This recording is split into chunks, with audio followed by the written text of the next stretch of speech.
Party आपके हर फैसले के साथ मजबूती से खड़ी है साथियों, और आपको यकीन दिलाते हैं समाजवादी पार्टी को चाहे जितनी कुर्बानियां देनी पड़े, हमारे नेता अखिलेश यादव जी को चाहे जितनी भी झेलना पड़ेगा, लेकिन इस बिल को हम लोग अपना बस रहते कभी पास नहीं होने देंगे। ये हम आपको यकीन और भरोसा दिलाते हैं।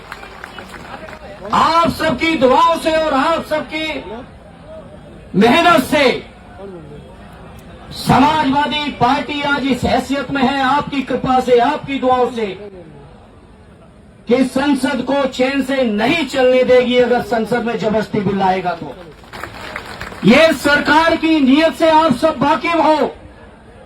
ये सरकार किसी भी तरह से जो हमारे मुसलमान भाइयों के, हमारे बुजुर्गों ने जो जमीनें वक्फ किए हैं, चाहे इबादत गाहों के लिए किए हो, चाहे शिक्षण संस्थानों के लिए की हो, चाहे कब्रिस्तानों के लिए की हो, चाहे समाज के और तमाम जरूरतों के लिए की हो, उनकी जो नियत थी वक्फ करने की जमीन की, उस नियत के खिलाफ जाके सरकार जमीन कब्जा करना चाहती है।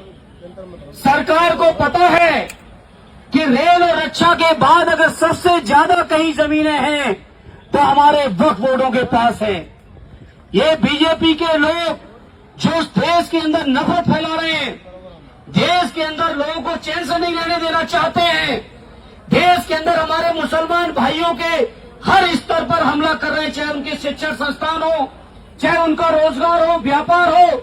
अब तो हद हो गई जब उनके द्वारा वक्फ की हुई जमीनों पर भी इनकी नियत है। तो मैं आदरणीय अखिलेश यादव जी की ओर से, समाजवादियों की ओर से आप सबको यकीन दिलाता हूं, हर स्तर का संघर्ष करेंगे, इस बिल को वापस करा के छोड़ेंगे। ये मैं आप सभी को यकीन और विश्वास दिलाना चाहता हूं। मैं आज के इस मौके पर मैं सलूट करता हूं देश की आवाम को। हमारे उत्तर प्रदेश की जो सरकार थी, देश की जो सरकार थी, इसकी नियत नहीं थी कि होली और जुमे के दिन कहीं अमन चैन रह पाए।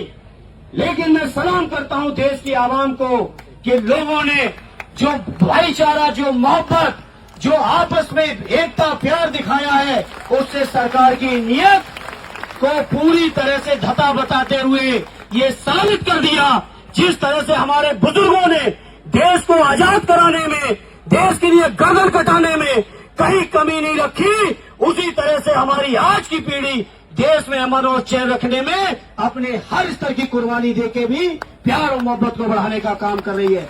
इसलिए आज इस मौके पर चूंकि बहुत सारे लोग आए हैं, हम ज्यादा समय नहीं लेंगे। इसलिए इस मौके पर मुस्लिम पर्सनल लॉ बोर्ड के आरिफ खालिद साहब से लेके मौलाना उस्मानी साहब से लेके सभी सम्मानित पदाधिकारियों का मैं शुक्रगुजार हूं कि उन्होंने मुझे मौका दिया अपनी बात को रखने का, और इतने आवाम के बीच देश की मीडिया के सामने एक बार फिर आदरणीय अखिलेश यादव जी की ओर से आपको यकीन दिलाते हुए, चाहे जितनी कुर्बानी देनी पड़ेगी, चाहे जितना संघर्ष करना पड़ेगा, चाहे जितनी लड़ाई लड़नी पड़ेगी, लेकिन उसको लड़ते हुए हम अपने मुसलमान भाइयों की वक्फ की जमीनों को सरकार के हवाले नहीं होने देंगे। ये आपको यकीन, विश्वास और भरोसा दिलाते हुए एक बार फिर सबका शुक्रिया अदा करते हुए अपनी बात को विराम देता हूं। जय हिंद, जय भारत, जय समाज।